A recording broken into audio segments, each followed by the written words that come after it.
Good afternoon, everybody, and welcome back to Procrastinator's Pitstop. I am sitting here with another amazing guest for you today. We are sitting today with Serena Justiniano. Serena is a biomedical engineer turned startup strategist who bounced back after a Fortune 500 giant snatched her multi-million dollar first startup. She rebuilt from zero, founded Phoenix Software Solutions, and now shows early stage founders how to bulletproof their ideas, protect their IP, and scale without selling their soul. Serena, welcome to the show. Hey, Chris, thanks for having me. I'm so excited to be here. We're excited to have you here. There's a lot of interesting ground we have to cover, but before we get into that, we do like to have an icebreaker on the show. And the question for you today is, which cartoon character do you resonate with the most, and why? Character. I'm going to go with Minnie Mouse on this one. And I've been watching a lot of Minnie Mouse lately because my niece is 2 years old and obsessed with Minnie Mouse. But as an adult watching these shows, I'm going to go with Minnie Mouse because she is somebody who is a feminist first. She stands for her, but she also is very grounded in her team of people. She's always there to help those around her. And I find that really inspiring. I think that from a young age, they kind of created these characters that way anyway. I love that she has her partner in Mickey and her friends, and she treats everybody equal, but she's her own person first. I love that Minnie Mouse. I love that one. So, sliding easily into it now, Serena. How do you define procrastination, and what does it mean to you personally? I think that procrastination comes in with fear. I grew up in a culture where people were called lazy a lot. I don't think people are lazy, genuinely. I think that there's things that we want to do. I think there's things that we don't want to do. And I think there's things that we know we have to do, but we're scared to do them. I mean, I'm sitting here today with you because I'm here to promote my business and get this experience and everything, but that doesn't mean I'm not scared to do it. So I think that people kind of hold back a little bit with those fears, and then they kind of let those fears inside of them resonate in a way to say like, ooh, maybe I shouldn't do something. And I don't think it's because you shouldn't do it always. It might be, this inner intuition of just like, I'm scared to do it, so I'm pulling back. No, I like that. I like the fact that you brought up the whole lazy thing because, you know, as we've proven over and over again, and I'm sure everybody who's listening can resonate with this, is that if you really are interested in something and you really, really want something, you can do it. Case in point, I have a story about a 12-year-old girl, and she never learned to tie her shoes. And guess what? It took one reward, which was the right reward, and I'll be damned if she did not sit down. And her parents were really surprised too. She sat down, and she not only she specifically learned like from scratch how to tie her shoes, and did it first in the first, not perfect, but she did it in the first time in 30 minutes. And that's from not even trying and like not even doing it. So, where there's a will, there's a way, and laziness doesn't exist. So I love how you brought that up. I definitely think people channel laziness. They're like, oh, we'll just get up and do it. Like it's so easy. And that's the thing. It's not. It's always this mind and body thing. Like we as humans, I feel like we have these like two souls, and it's just, yeah, you have your mind up here and then you have your body that's physically willing to do things. Like, yeah, we can make ourselves do whatever. But when your mind is not in it, it's very difficult. That's why they say depression, you can't get out of bed. And it's like, it's yeah, these people can physically get up, kinda. I mean, it like your mind has so much power over how you react, how you show up. So I definitely think that when people grew up in this culture like I did, of not just being called lazy, but hearing it from, I don't know, your parents or somebody older than you, like talking about other people. So for me, it was always like in a judgmental culture where it's like, okay, this person's doing something wrong. This person's doing something wrong. So it's like, what's the right way to do it? And there isn't. Everybody's different. And like the way you do something and the way I do something isn't always correct, which is why I tend to not coach from this like strict CEO standpoint. I like to like learn who I'm working with because I'm never going to be promote this 5 a.m. hustle like culture because not everybody is the same. Some people do not function that way, and that will not bring out the best in them. No, I love that. I really love that. And it's true. I mean, everybody's different. There's morning people, night people, and then there's no people. But I won't get Yeah. into this. There's no people. But let me ask you. We know that there's no 100% cure all silver bullet for procrastination, but what's been your sort of go-to secret sauce for it? So, my biggest thing has been setting a routine. It's genuinely been, centering myself around this mindfulness, but then also saying, like, figuring out the root of it, I think was a big thing. And like for me, a lot of it was fear. It was a lot of fear based. And I do believe that it's that for a lot of people, at least where I've grown up and the people I've like met. It's like these things where you have certain people that are willing to take a jump and like see the bigger picture. And then there's other people who are okay in their comfort zone and they're okay with that. They're like, I like my job that I go to every single day because I know at the end of the week I'm getting a paycheck and I need that. So I think it just depends on the type of person you are. But when it comes to like actually procrastinating, that you have to figure out where that comes from to start with. And I've learned that sitting down in the morning, every morning, as much as I don't want to do it, and planning for 15 to 20 minutes. It scares me every time. I don't want to do it. I sit down, I'm like, all I'm doing is looking at my calendar, looking at my emails, planning my week out, planning my strategies, and I don't want to do it. And that's fear based. That's all fear based. And the more that you start to, expose yourself to those fears, I think that the procrastination kind of quote fixes itself in a way because you get excited to do these tasks now. Now you're like, okay, I've done this once, I've done this multiple times. Okay. And then if you start to get bored, then I gotta up this a little bit. I gotta challenge myself a little bit more. I gotta push myself a little bit farther. So I always like to use my own nervous system as a guide for me. And I've learned that when you sit down and actually generate some form of a routine, and it does not happen overnight, takes a little bit to learn. You got to try different things and you'll figure out your groove and like kind of the lifestyle that fits with you. And I think that that all together helps with the procrastination. No, I like that. You said that you make your plan sort of is it every day you go over your task list for the whole Yeah, week, or is it just day by day? I go day by day. And typically, how I usually do it is that on Mondays, I do an overview of the week. And so I have a rough outline of like what my week is going to look like. And as clients book and do their follow ups, things pop up on my schedule. So then each day I go through in the morning and it's shorter than it is on a Monday. I'll go through in the morning and be like, okay, these tasks have to get done today.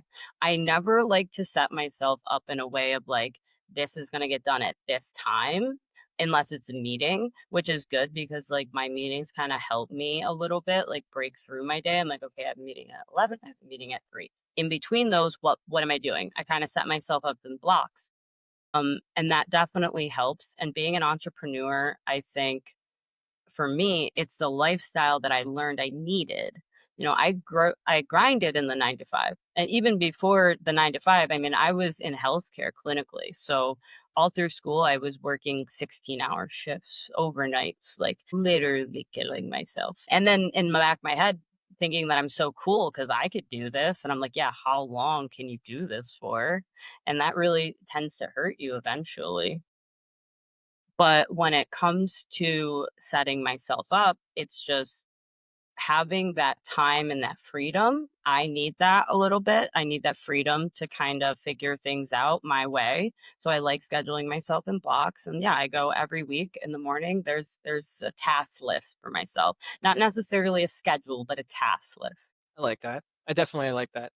And how do you deal with tasks if you have a task like maybe one day you have 10, maybe one day you have 5, maybe one day you have 11? Do you always have to get through those, or is there just a certain amount that absolutely must have to get through? So for myself, I'm very big in, mindfulness because as I just said, I wasn't for a very long time. I grew up in hustle culture, worth lies and productivity. Like you have to be working. It took me a while to even adjust to working from home because I was like, I'm not going to a job. So I felt like I wasn't doing anything. But I was doing so much for my own business, but it was like for some reason, like not being on a payroll for a minute and not having like working for somebody else really scared me. And it was because it's all up to you. Like you kind of you feel that dump of pressure. And I think a lot of entrepreneurs feel that in the beginning because you're like, okay, I'm so scared. I want to take this journey. And then when you're in it, sometimes you're kind of like, what am I supposed to be doing? Because there's definitely a difference between being productive and being busy. I think people get those mixed up a lot because, like, you could be busy doing nothing. You literally could be dwelling on something that you do not need to be dwelling on. I just worked with a client who was very, very much obsessed with their logo. And I was trying to get through to him in the sense of saying, that's important. It is. But you don't have the back end yet. Like, you don't have a system that you're working with. You don't have an audience. So, like, focusing all your effort and energy on this logo isn't going to get you anywhere. You have to like do things correctly in order. So that's why I go through with my tasks. And to go back and answer your question, no, I don't have to get through every single one of them if I don't. That's why I kind of plan my weeks on Monday in the sense of like there's certain tasks that have to get done on certain days for my clients, and the rest is my freedom, which is why I love being an entrepreneur. Because like right here today, it's about to be 80 in Western New York, which doesn't happen a lot in May. So I promise you, I'm not working late tonight, but I have that freedom to be able to do that. So I know I typically schedule my heavier days based on my husband's schedule because like he works late some days. So those are the days where I'll put 10 tasks in my day because I know that I'm going to be working a little bit later. And on the days where he's out a little bit early, I like to schedule it a little bit later. So I like to do things in the sense of my lifestyle. And that's why I love being an entrepreneur, but there's always that pressure side of it.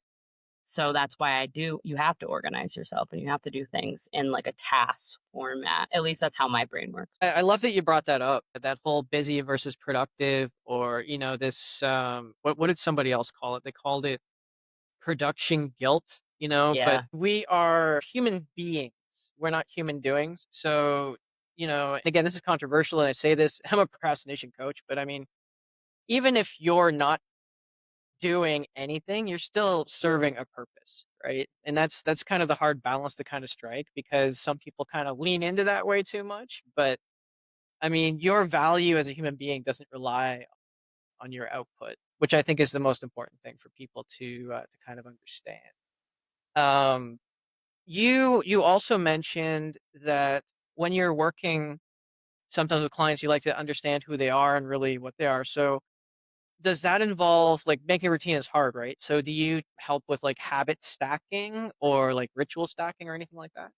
When I'm working with clients, the number one thing that we do when we have our discovery call is talk about their work like style. How do you work and how do you work best? Because I want to know how to best help you. And so a lot of people that come to me are very confused and overwhelmed. They have the ideas. They are starting.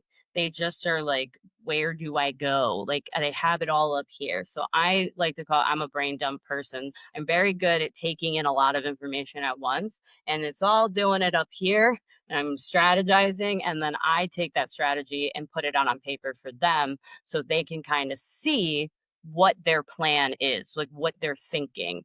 And then we kind of go from there. I've worked with people who don't care about the mindfulness at all.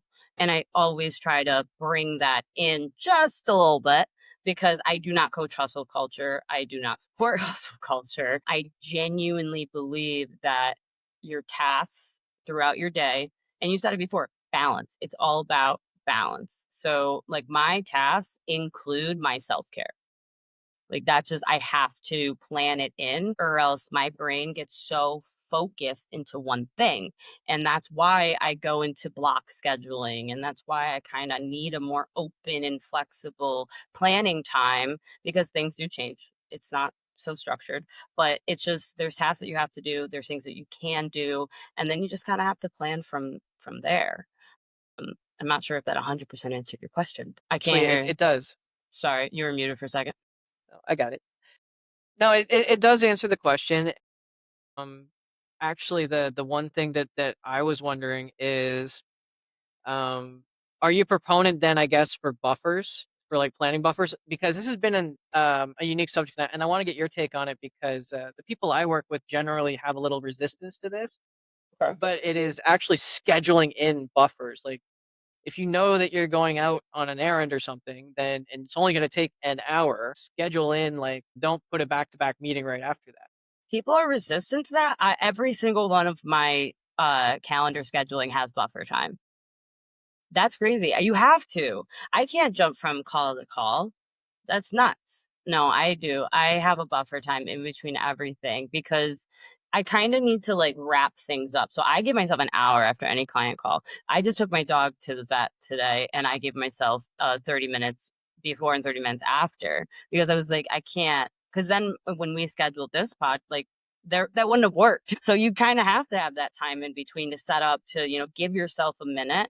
I feel like some people are resistant to that when they are used to hustle culture, or they have that inner fear of like, if I don't do this like this, I won't do it.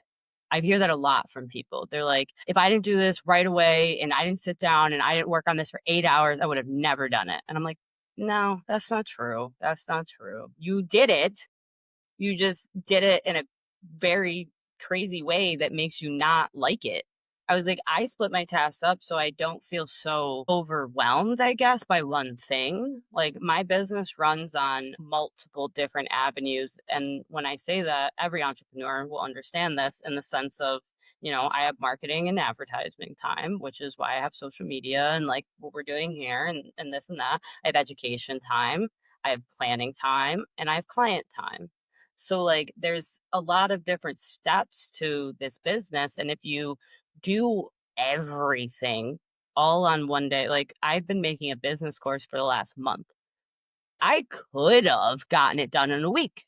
I could have spent the entire week planning, writing lessons, recording, editing, and gotten it out.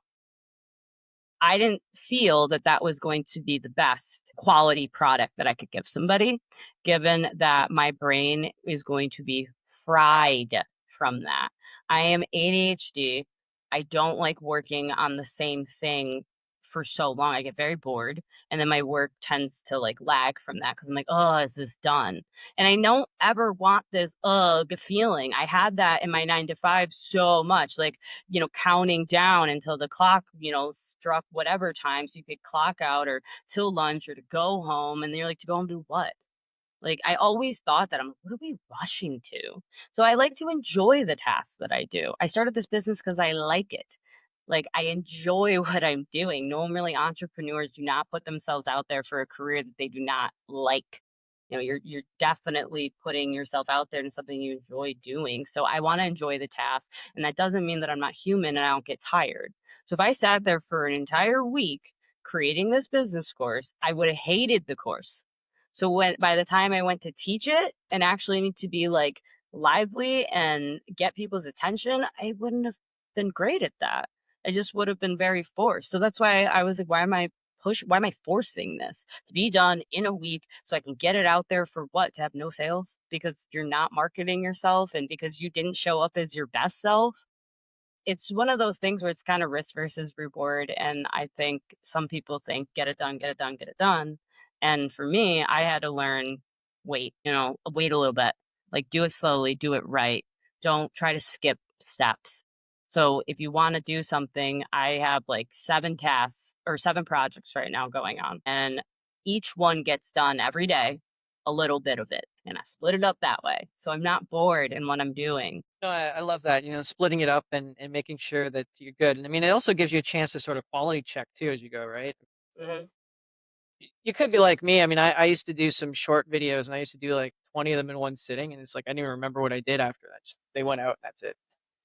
I try to batch videos fairly hard, for TikTok and Instagram, and I've been on LinkedIn now. So I try to batch videos. When you're in the zone, that's what they say. Like, when you're in that video zone, I can only do like 2 at most. And then I'm like, I am over this. And you're gonna lose quality when you do it that way. So some people are really great. And this is strictly like, I'm ADHD and that's my ADHD. I like to do multiple things. So if anybody is struggling with ADHD, I find that that helps me because when I have to sit there and do the same task over and over, what?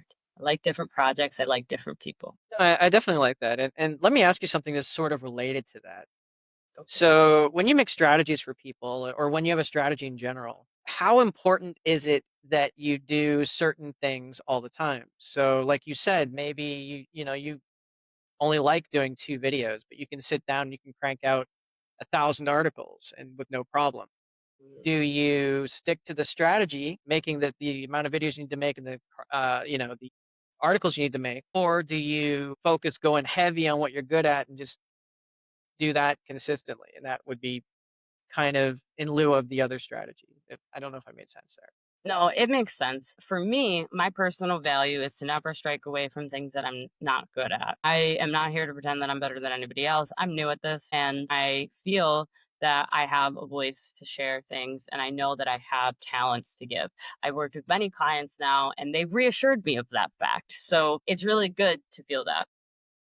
But when it comes to different strategies, I've always been the one to say, you need to try everything first, even if you're not good at it. And then once you kind of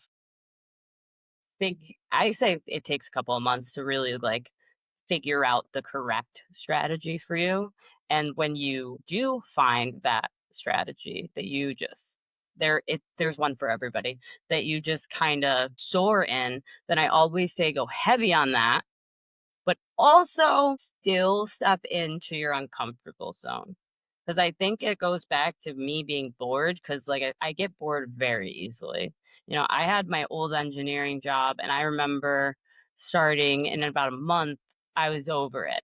Because at first, it was great because I was so excited and I was terrified, but like in a good way. And like when I got a problem, I had to really think about it to fix it. And then once I didn't have to start thinking about it anymore and it just became really repetitive, I was over it. I was like, I'm done with this now. We can move on. I mean, I wasn't, but that's just kind of what 9 to 5s do. Like you're doing the same thing over and over and over. And yeah, you're solving new problems, but there's not a problem I couldn't solve after a couple of months. Like you see the same things over and over again. So you get bored.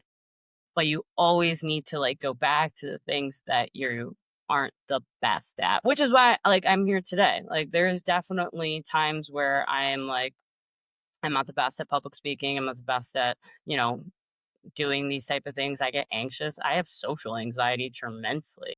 So these are the things that I do to try to push myself in those lights. I do the same thing with even like going out with friends and like, I have coworkers at work and it was hard for me to go out with them outside of work because I have social anxiety and I feel like I'm kind of a different person when I'm anxious and I didn't want them to see that. So, but that doesn't mean you shy away from it. I kind of means that you put yourself in it in very digestible gulps, is what I like to say. So one toe in the water, and then if it feels all right, you just jump in, sort of deal. Kinda, yeah. I definitely think that when it comes to business strategy anyway, you're gonna find the one that works for you. I just had a client, he was so upset because, he's been trying to market on TikTok and he's like the most authentic individual that there is. But everybody keeps thinking he's spam and that he's like just like bullshitting. And is that's not true. He's just really shy from the camera. So he does a lot of like tech stuff. So he does a lot of video recordings of tech stuff. So when he posts, everything he's saying is true, but nobody thinks that he's a real human. So we were talking about different strategies, and like we just figured out that TikTok wasn't the one for him. And like, this is not the platform for you. There are platforms like LinkedIn who love your little teaching videos that aren't going to think you're spam. I was like, TikTok is the one where, you can find that niche pretty easily. And for me, it's great because I can do the little dances. I can, mimic the little songs that people do and I can get authenticity that way and I can show my voice and I can get followings. For him, I'm like, if you try to do that, being this uncomfortable, we'll all know you're not going to get anything from it. And honestly, you're going to traumatize yourself at that point.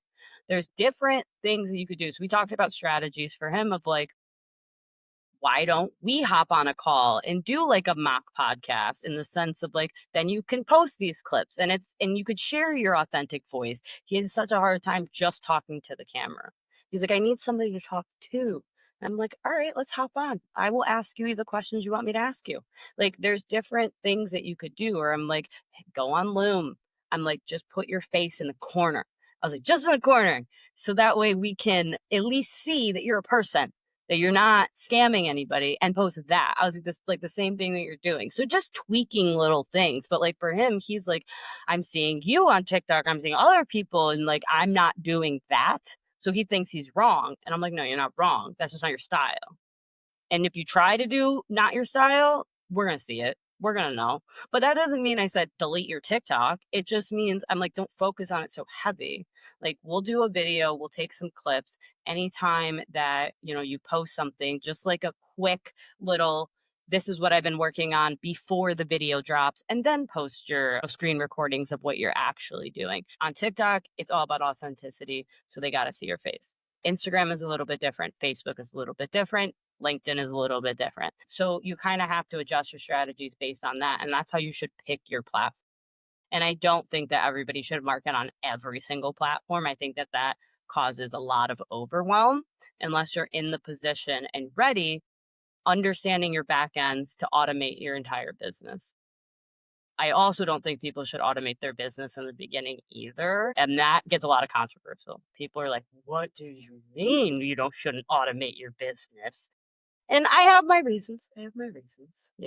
I think that automations are great. I offer them in my packages. I do them for people. I just don't think when you're starting out, you should jump on using automations for your DMs or jump on automations for your emails, all of them anyway, because I think you got to learn it. You got to learn it first before you just set up this beautiful system that's going to do it for you, because then you're going to be very lost. I think that you kind of have to be in the grip for a little bit, and at least a year probably, to just understand your clientele, factor out your niche, because that was the big thing that people told me in the beginning. They're like, find your niche and like really like, make it small and like really a small specific group of people. Okay, how do you find that? How do you pick that? You don't pick it, you discover it. That's a big thing. You have to start first, and you kind of have to have that broad idea, and then you niche down as you go. I've niched down in 2 months very easily. Like in the last 2 months, I have very much like found the people I'm looking for, which is my startup entrepreneurs. Because originally I started coaching like early people like graduating college. I was doing more like seniors, and I loved working with them too. But I felt like I was guiding people into hustle culture, into the 9 to 5 grind. And that's just not for me, because I didn't have great experiences. I don't think that it's the life that this generation is angling for. I'm somebody who genuinely believes there's 7 billion people in this world, and I hope one day there's 7 billion businesses. Wow, it's some powerful stuff there, just being able to do that and to recognize that, and then to, just to try and help people out of that culture. Yeah, it's kind of a hollow sale though sometimes, because success requires sacrifice, right? Here's where I was stuck, right? Success Mhm. requires sacrifice, right? So that's a huge mindset thing to get over. How do you tackle that? So I think it goes back into worth lying and productivity. I guess it's how you view productivity. Yeah, I'm I don't like when people promote, do it all for you, start your own business, you won't have to lift a finger. No, not how it works. Wish it did. Not how it works. Not in the beginning. When you start something, you got to know it. Nobody should know your business more than you. But you also have to do it your way. So, like I said, before I decided to go public with the coaching, I back end it for 2 months. Like, I learned my systems. I understood before, posting or before creating my accounts, what I was doing and studying other people's accounts. It's called reverse engineering, going and seeing the people that like, I'm like, okay, this person's doing it right. Okay, this person has a following. This person's doing this. And you reverse engineer. Then when you start, you're still not going to know what you're doing, because now you're doing it and you have to put your own spin on it, and it's difficult, but you grow from there. You kind of, you post that first video, send that first message, you create that website, and then now you are pushing it out there and praying for those clicks and watching the analyticals and seeing how many people are noticing you and viewing you and buying from you. And it takes time to get to that. And I think that sometimes people, and me included, I did this in the beginning with my first startup. You kind of see something and you want to start right away. So you just jump and you have no idea what you're jumping into. And that's okay too. That's fine too. Honestly, if you want to just start a TikTok or start an Instagram and start promoting this thing, go for it. You're not going to get any traction for at least a month or two, and that's fine. You shouldn't. But do that, get in the waters. Those videos will get buried eventually once you start, promoting more and more and more. So that's the thing. It's just understanding that back end piece of it. So I definitely think when, you know, it is, you do have to work hard. You do. I work very hard, but I promise you, I'm working different than I was in my 9 to 5s. My 9 to 5s was all about showing up, performing a job, coming home, and then dealing with life shit. It was just coming home and dealing with, personal stuff of, hey, laundry has to get, cooking has to get done, the dogs need to get fed, like appointments, the XYZ, personal things that we all take care of. The 9 to 5 broke it up in like this beginning of the day, you are stuck in this one place. And then end of the day, you have to like figure out how to do all of your other crap on top of trying to have some joy somewhere in there, some hobbies, something for some fun in there, which I think honestly creates a culture where this generation's a little afraid of fun, I think sometimes. Like, at least in the hustle culture of it, we forget that, like, you got to mix that in. Joy's okay. You don't have to be scared of joy. Sometimes we're in a little like fight or flight of joy, like when you're doing fun activities and you're not working. I've seen that a lot where people are like, I shouldn't be doing this. I should be working. No, you should. You should be doing this. You need to have balance. But if that's all you're doing is going to the park, playing tennis, going to the mall, talking to friends, taking classes, and just living it up, your business is not going to go anywhere. And you're going to reflect on that in the financial side of it because we all need to live. Okay. And you're not going to have that lifestyle without the money. So if you need the capital, then you have to balance that fun with the work side. And if you're like me, and I don't know, I'm a natural born engineer, I love a problem to solve, the work becomes a hobby. It's very fun. I love meeting with people. I like working with people. The money side of it is like, holy crap, people are paying me for this. This is crazy. That's where you're like, I made it. I found the lifestyle I want. You just have to understand that fear in the beginning and the dedication, the consistency of showing up is the key. Not how hard you do it, not how much, because like I said, you're going to burn yourself out and then you're going to be over it because you're like, for the last 2 weeks, this is all I've done. And I've busted my butt and I've got no traction. So you do it in smaller gulps and stay consistent with what you're doing. And that's why I say create your task schedule because it needs to be manageable for you. I can do 10 tasks in a day. That's cool. I've worked my way up to that. When I first lost my job and I was not knowing what I was going to do, and I also was just having surgery, I had to have 2 hip surgeries, and so I couldn't walk. I could not do 10 tasks. I was not in any way of a place to do 10 tasks. Wanted to, felt the guilt, but didn't because I grew up in hustle culture and my body was healing and I was healing and I was grieving and I need to grieve. And the work that I did during that time shaped this business. It wasn't like a setback of any form. It was still work. Laying on my couch, journaling all day, crying at sometimes, resting and researching was a lot. It was a lot. Now, and during the day to day, when I would have the TV on and my husband would go to work and would come home, I felt terrible. I'm like, all I did all day was sit on the couch, but that's not what I was doing. Like I was doing a lot. It just, wasn't physically. I didn't physically leave the house. I didn't physically do, this labor, but I was doing a lot. I was doing the groundwork for what is now. And now seeing the success that I'm getting, I'm like, yeah, I did it. And I did this one a lot different than I've done any other one. And this was definitely the most rewarding. No, I love that, and taking that time, and it's so true. I mean, we don't. I actually have this argument with so my argument with this with my wife a lot too. Sometimes she's like, "Well, what is it that you actually do all day?" I'm like, "It's all the invisible stuff."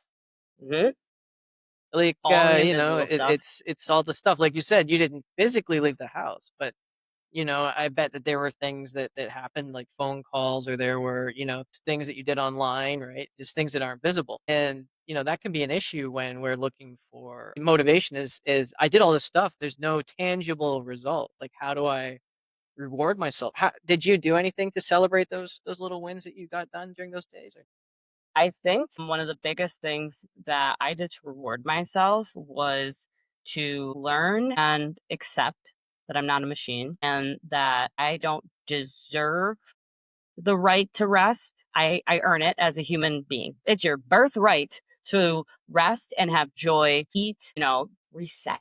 That is literally your birthright. You don't have to earn that. That's there for you. You kind of need it. You need to eat, you need to drink water. Like some people reward themselves with food. And I'm like, no, that is a necessity to live. That gives you the brain power here. So my rewards was my exercise in the sense of like, I would be like, okay, when I did something, it would be I'm gonna leave and I'm going to take the dog and I'm gonna watch him with his head out the window and I'm gonna walk around Target for 30 minutes. And I'm just gonna manifest all of my financial being because one day I'm gonna be able to come in the store and buy the entire store and have no problem. Like that's the things that I would do because that was fun. Like I to get out and to walk around and to just like see people. And half the time, this past winter, I was having surgeries again. So I was in a wheelchair, but I took my wheelchair out, I put it in my trunk, and I would take it in Target and I would wheel around. And it was just good to see other people. And that was kind of the thing that I would always use. Or like my sister lives pretty close. So I would always try to be like, hey, like, what are you guys doing? Like, I'm going to pop over for 30 minutes so I could see my niece and I could see her. It's all about, I mean, for me, it was more socializing during the day, which you don't get to do in a 9 to 5.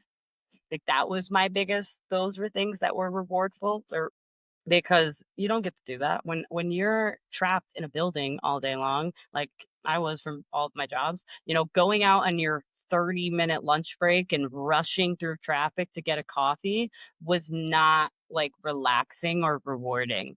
I don't rush on anybody else's timetable but my own. So, I like to do those little things during the day. I feel like that's my secret reward for being an entrepreneur. Like, I get to go to Target 12:30 when nobody's here. It's fun. I love that. Really love that. You know, it's so important, and it's great that you had like a little bit, I guess, of like mindfulness tied in there too, right? And you made that the reward, which probably helped you to create that as more of a routine. Serena, this has been a great conversation. I could probably go for like another 5 hours, but I'm I sure know. nobody wants to watch that. Is there anything that you feel that I should have asked but didn't ask, or anything you feel that we should have covered but didn't cover today? No, the only thing I'll say to people out there struggling is my biggest motto in this world is be scared and do it anyway. Who cares? Just do it anyway. And if it fails, guess what? It's not a failure. You learned. You learned something. You learned something, no matter what it is. It's if it's a job, if it's, you know, the career of entrepreneur, if it's relationships, if anything, just like be scared and do it anyway. Don't let it hold you back because 9 out of 10 times that's the regret you have. Love that. Such a powerful note to end the show on, Serena. Thank you so much for being here. Just before we go, what's the best way for our listeners to reach out and connect? Yeah. So I go under the Aligned Founder on TikTok and Instagram. You can find me there. You can find me on LinkedIn at Serena Parlavecchio. That's my maiden name. So I have to kind of split up some of my work stuff. So I go by Serena Parlavecchio on my LinkedIn. But yeah, definitely look me up on TikTok. That's probably where I promote the most. And yeah, I have on there, you'll see my link to my Beacon site. And that's where you can book me for any coaching calls or business automation or strategy. Excellent. Once again, thank you so much for being here, Serena. And to all our listeners, don't worry about getting a pen and paper. We are going to have that in the show notes for you, make it easy for you to find. And once again, thank you so much for tuning in. And just remember, if you can't find that motivation or inspiration for yourself today, maybe just go out and try to be that motivation and inspiration for someone else. And we'll see you again next time. Bye.